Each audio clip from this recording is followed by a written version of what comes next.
Góðan daginn, verið velkomin á opinn fyrirlestur umhverfismál og mannamáli.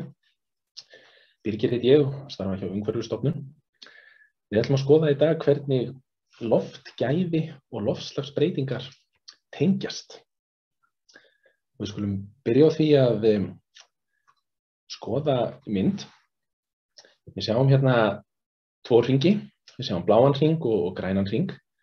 Og inn í bláa hringnum eru dæmi aðgerðir okkar, mannfólksins, sem hefur áhrif á loftgæðin.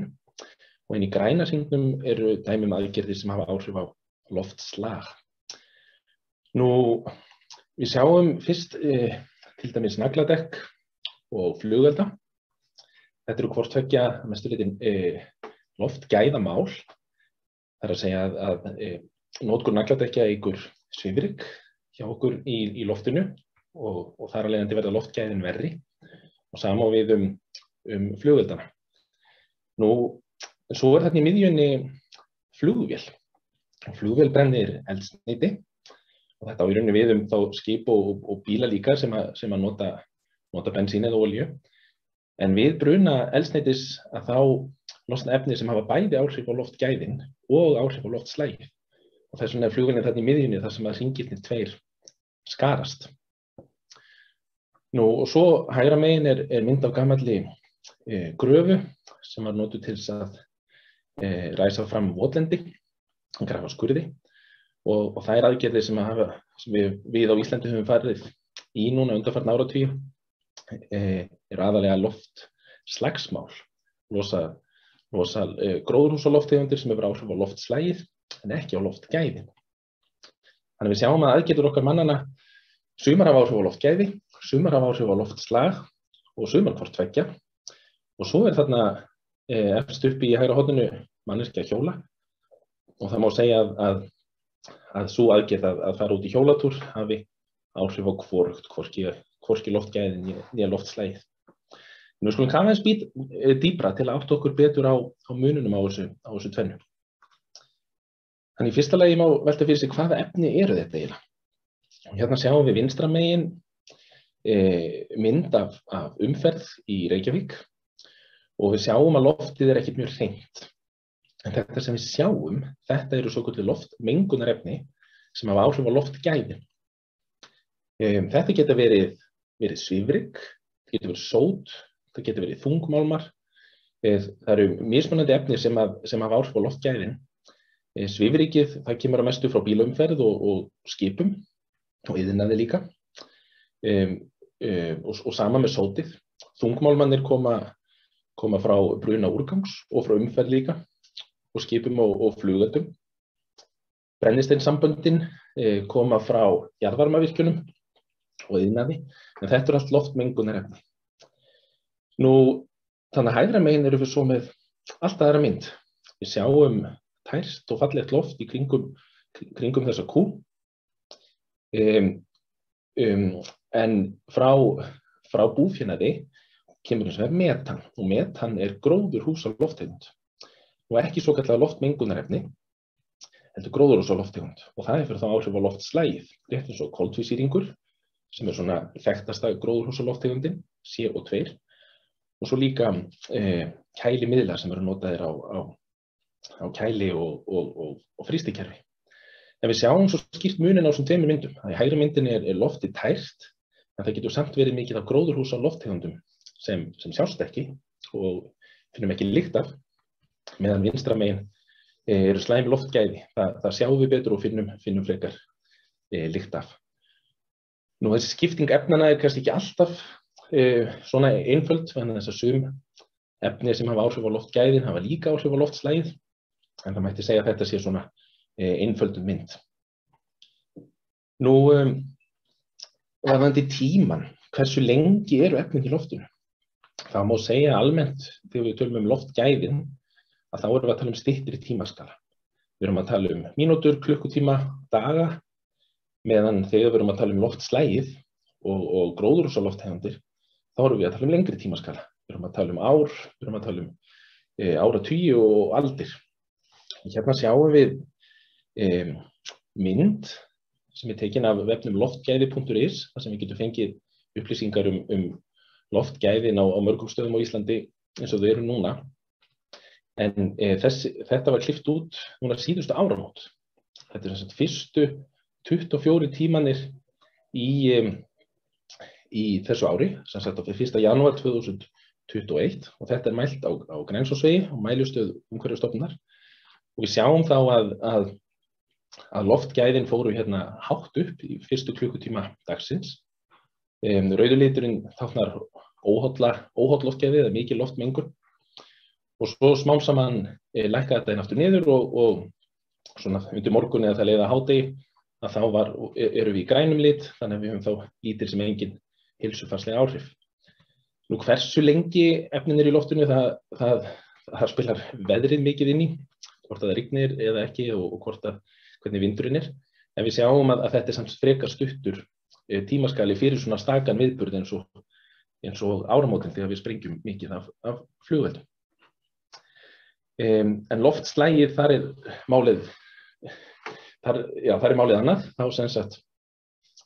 Þá er efnin mjög lengi í loftinu og hvað þýðir lengi og koltvísýringurinn kannski í áratugi eða aldir. Metanið aðeins skemur, það er svona cirka 12 ár, en þetta er samt allt annar tímaskali heldur en fyrir loftmengunarefnin sem hafa áhrif á loftgæði. Nú, við skulum skoða líka drægnina, hversu langt efnin berast.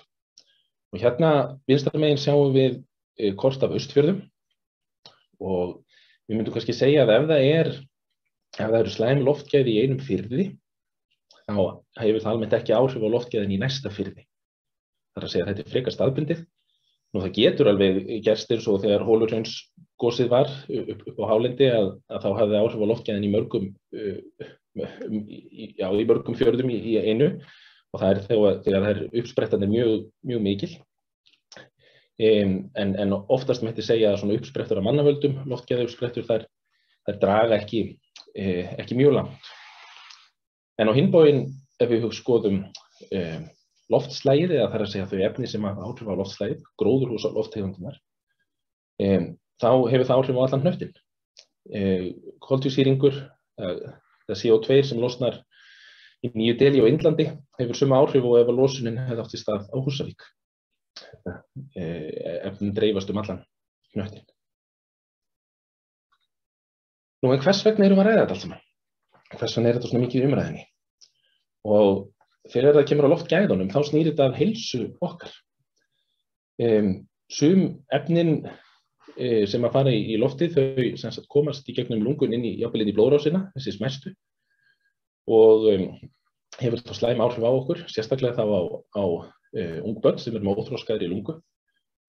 Og Alþjóðaheilbrigðismálastofnunin fjallar einmitt að það árlega eru milljónir dauðsfalla, ótímabæra dauðsfalla í heiminum vegna ýmissa sjúkdóma sem má rekja til slæmra loftgæða, og það getur verið heilablóðfall eða hjartasjúkdómar, lungnasjúkdómar. Og því miður er það þannig að stór hluti jarðarbúa býr einmitt á svæðum þar sem að loftgæðin eru slæm, það er að segja í borgum. Og það kom einmitt út í gær ný skýrsla frá Umhverfisstofnun Evrópu sem fjallar einmitt slæm heilsufarsáhrif loftmengunar. Og þetta á við líka á Íslandi. Nú, loftslagið, það er annars konar vandamál sem við stundum frammi fyrir, eða verkefni. Nú, loftslagið stuðlar að hlýnun jarðar og súrnun sjávar vegna þess að hluti af koltvísýringnum sem að fer út í andrúmsloftið fer ofan í sjóinn. Og það veldur svo breytingum á veðurfari og vistkerfum sem að er líka mjög alvarlegt mál. En þetta er samt, það mætti segja að þetta sé samt ákveðnu leyti sitthvort verkefnið, þó svo að lausnirnar geti að hluta til verið sameiginlegar. Nú, en það er einmitt spurningin, hvort er mikilvægara að tryggja góð loftgæði eða koma í veg fyrir loftslagsbreytingar, og getum við sinnt báðum verkefnum í einu? Og svarið er, já, þetta er hvort tveggja mikilvægt, og já, við getum sinnt hvoru tveggja í einu.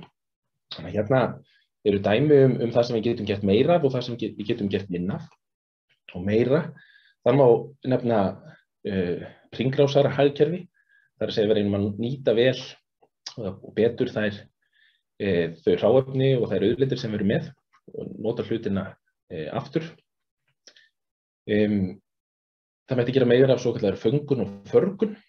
Nú búið að vera í gangi nokkur ár upp á Hellisheiði, bæði svokallar Carbfix og Sulfix verkefni þar sem að koldíoxíði og brennisteini sem að myndi annars losna frá Hellisheiðarvirkjun er dælt aftur ofan í jörðina, það er fangað og dælt aftur niður og þannig komið í veg fyrir að það fara út í andrúmsloftið.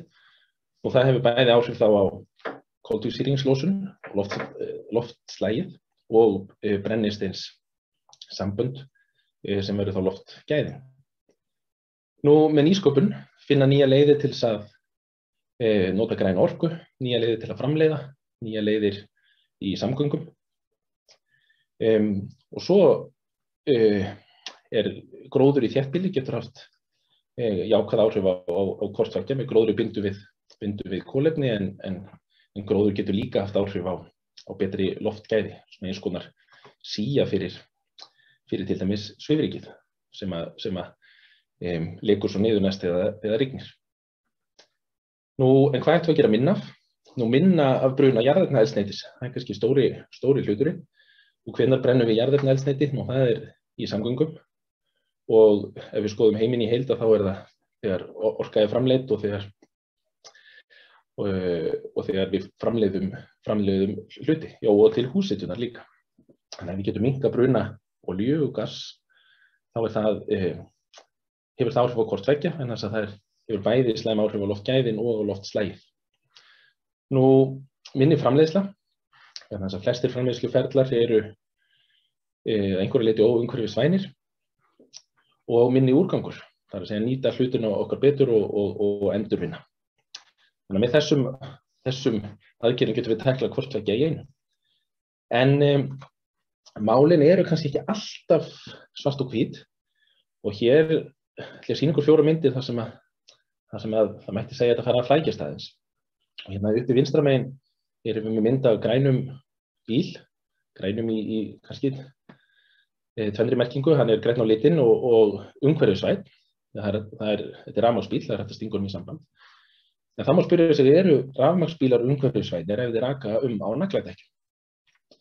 Og það eru 2 svör. Það er hægt að segja já, þeir eru loftslagsvænir, gagnvart losun gróðurhúsalofttegunda, þar sem að þeir brenna ekki bensín eða olíu. En gagnvart loftgæðum, þá eru þeir ekki umhverfisvænir meðan þeir slíta upp malbikinu. Þannig að það er svona fyrir eftir hvernig maður lítur á hlutina. Nú, hérna hægra megin er svo sorphaugur og þá má spyrja sig, er betra að urða sorp? Þegar við urðum sorpa þá myndast metan sem stuðlar að loftslagsbreytingum, eða er betra að brenna sorp. Og við brunan og sorpi að þá myndast hinn ýmsu loftmengunarefni sem eru slæm fyrir loftgæði. Þannig að það er heldur ekkert auðvelt svar við því, vegna þess að það er ekki loftslagsvænt að urða sorp. Og meðan brunin losar loftmengunarefni. En vissulega fer það dálítið eftir brunanum, því að opinn bruni er mjög slæmur, þar sem allt losnar í andrúmsloftið, en með góðri tækni að þá er hægt að sía út meiri hlutan af slæmu loftmengunarefnunum. Nú, svo sjáum við hérna vinstra megin vangaveltu, einstakling sem er að velta fyrir sig hvort hann eigi að keyra dísilbíl eða bensínbíl. Nú, almennt er það þannig að dísilbílar, já, kannski skulum segja sambærilegir bílar, dísil og bensín, eða þá kemst maður lengra á dísilbílnum, eða við skulum segja losunin sem minni á kílómetra af gróðurhúsalofttegundum, meðan hins vegar á dísilbílnum er meiri loftmengun. Þannig að hvort er þá skárra. Og þetta er mjög háð hins vegar bílategundum og vélargerð og fleira. En svarið er ekkert alltaf svo einfalt að segja hvor er umhverfisvænni. Og svo erum við hérna hægra megin niðri með viðarkurl. Nú, það hefur aukist í heiminum í heild að fólk noti lífmassa eða viðarkurl eða höggvi tré sem sagt til þess að brenna til húshitunar. sem að telst að ákveðnu leyti umhverfisvænt fyrir loftslagið, þannig að það partur þá af náttúrulegri hringrás kolefnis, sérstaklega ef við gróðursetjum nýtré í staðinn. En á hinn bóginn er ekki mjög gott fyrir loftgæðin að brenna viðarkurl og það losnar töluvert meira af loftmengunarefnum þegar viðarkurl er brennt heldur en til dæmis olía. Þannig að þetta er heldur ekkert alltaf svo augljóst. En og hvað? Hvað ætlum við þá að gera? Við getum nefnilega hugað að bæði loftgæðum og loftslagi í einu. Loftgæðamálin eru oft nærtækari og þarna sjáum við mynd af barni sem að stendur nálægt útblæstri á bíl. Börn eru lægri heldur en fullorðna fólkið og eru nær pústinu. Þannig að þau eru útsettari fyrir loftmengun og lungun þeir eru líka ekki þroskuð. Þannig að þetta er oft nærtækara vegna þess að þetta er í hluta af okkar daglega lífi. En við getum tæklað samt hvort tveggja í einu og hvernig þá. Það er sem með því að ráðast á að orsökinni frekar en einkennunum, það má segja það. Þegar við skoðum áðan hvort við ætlum að velja bensínbíl eða dísilbíl, þá verður kannski einfaldara að keyra minna. Eða ef við ætlum að hugsa hvort við ætlum að urða sorp eða brenna sorp, þá væri lausnin frekar að hafa minna sorp. Þannig að með þessum leiðum að þá getum við dregið úr hvoru tveggja í einu. En hvað getum við gert sem einstaklingar og sem samfélag? Og hérna er dæmi, við getum hjólað og gengið, það er að segja meira en við gerum núna. Nú við getum sleppt flugöldum, eða þá minnkað flugöldana, og svo tilvalið auðvitað að styrkja björgunarsveitir í leiðinni. Nú við getum notað almennt svansvottaðar vörur, vegna þess að það er erfitt að vera neytandi í dag og vita hvað er gott fyrir umhverfið og heilsuna og hvað er slæmt. Þess vegna er gott að það sé til traustvottun eins og Svanurinn, sem að kafar ofan í hlutina fyrir okkur og lítur heildrænt á vörur eða þjónustu og allt ferlið og þær vörur eru merktar eins og við sjáum hérna merki af Svaninum. Þannig að til dæmis með svansvottuðum kertum. Það er að segja ef við getum valið svansvottaðar vörur þá er það skárra bæði þá fyrir heilsun okkar og fyrir umhverfið. Nú við getum keypt færri hluti og nýtt betur þá hluti sem að við erum með. Og svo sem kannski samfélag jarðarinnar, þá getum við reynt að nota hreinni orkugjafa þegar við framleiðum raforku, þegar við hitum upp húsin okkar og í samgöngum.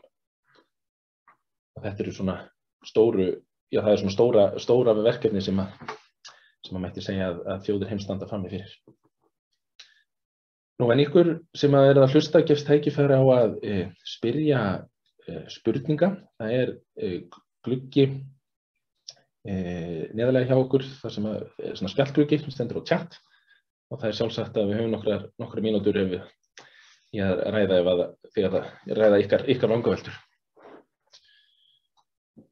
Það er komin hérna inn ein spurning. Það sem er spurt er einhvern veginn hægt að meta ávinninginn af aðgerðum bæði með tilliti til loftslagsbreytinga og loftgæða.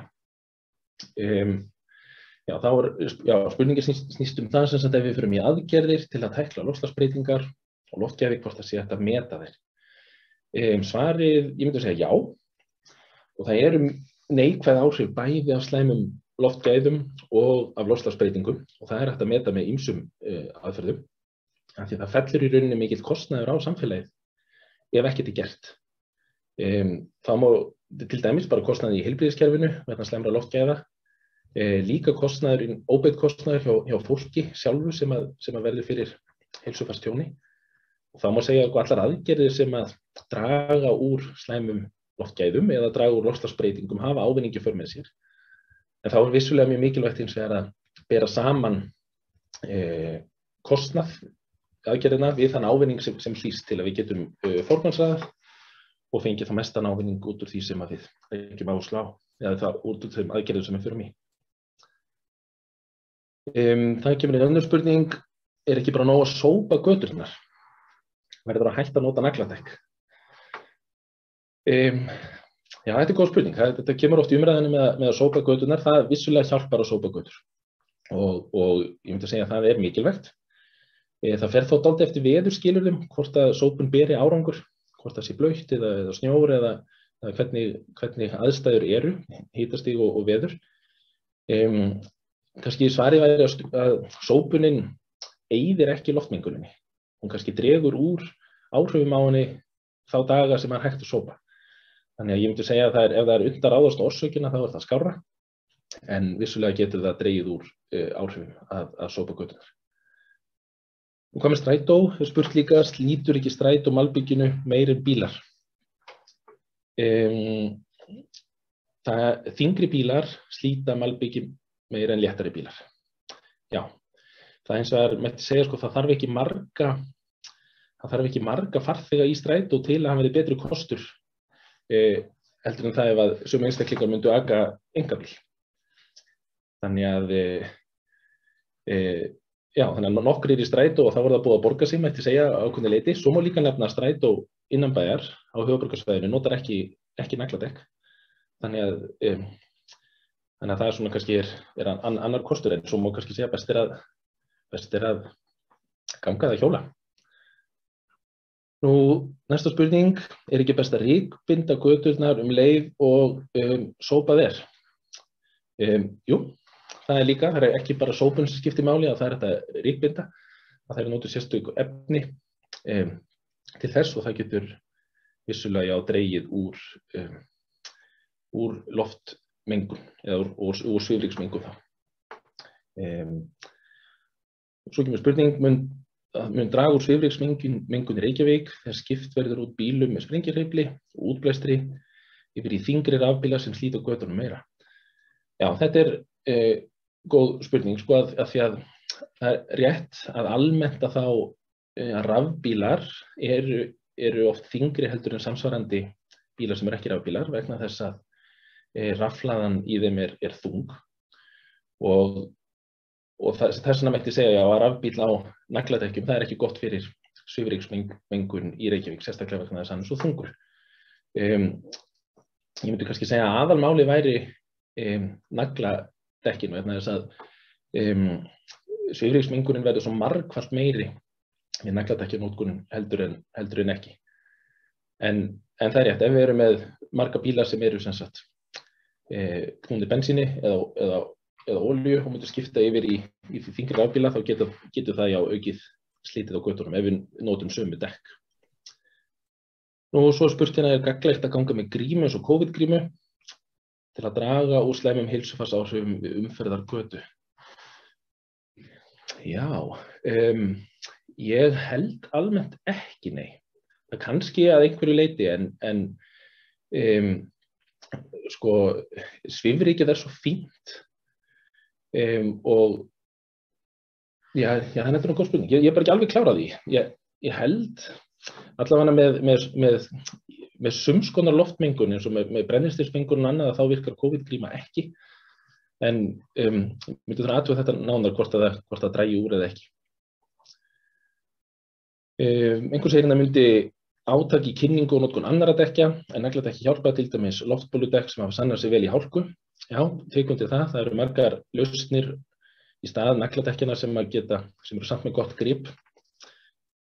Það er gaman að fá tölur yfir áhrif minni neyslu og mismunandi neyslu þætti og förgunarleiðir. Eru til meiri gögn hvað þetta varðar? Ég myndi þurfa bara að athuga það, Gerður. En þegar við vitum allavega, sko, varðandi förgunna, það er þekkt frekar vel, sko, hvað áhrifin af, hvað segir maður, hverju kíló eða hverju tonni af sorpi sem er urðað. Nú varðandi neyslu þættina, þá fer það dálítið eftir því hvers konar neyslu umræðir. Svo kemur spurning, hver er munurinn á svifryki og sóti?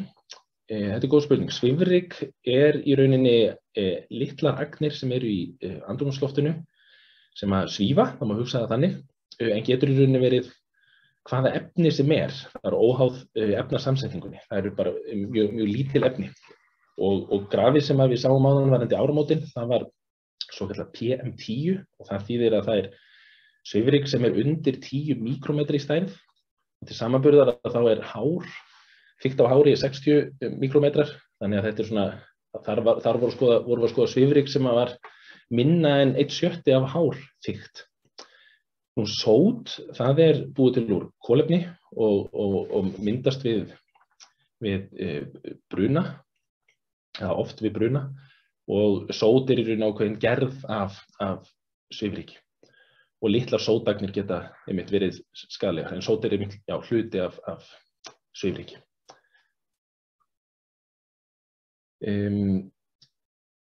Alls konar punktar hérna. Nú verið að hvetja fólk til að ferðast á umhverfisvænan hátt, til dæmis að ganga, hlaupa, hjóla. Við sem gerum þetta erum faktist að setja okkur til þetta hættuvöldum svifryks. Einhver íslenskar rannsóknir sem hafa skoðað ástand þeirra sem í þessum hópi. Ég þekki ekki til þess, það getur verið, en ég sammála, ef ekki þá væri þetta vert rannsóknarefni. Sjálfur þegar ég gengi að hjóla þá reyni ég að velja stíga sem ekki alveg upp við stórar umferðargötur. Það getur skipt máli eins og fjarlægðin þar að segja frá umferðinni og það munar hverja 10 eða 20 metra. Hver stefna Umhverfisstofnunar annars konar bruna, til dæmis vegna arinelda og annars opins bruna í íbúðahverfum veturna? Já, almennt mætti segja að opin bruni sé ekki góður og arineldar, það losna nú bæði koltvísýringur og loftmengunarefni frá arineldum, þannig að með því erum við að gera loftgæðin verri í kringum þá þann stað, eða í námundu við þann stað sem að arineldurinn er. Hvað með áhrif umferðarhraða og að ryk þyrlist upp? Nei, þetta var ekki komið áður. Nú, já, áhrif umferðarhraða hefur mikil áhrif líka á slit gatnanna. Og mér minnir að rannsóknirnar séu þannig að kannski munurinn að keyra á 30 eða 60 km hraða á klukkustund tvöfaldur í hraða, en miklu meira en tvöfaldur í sliti á götum.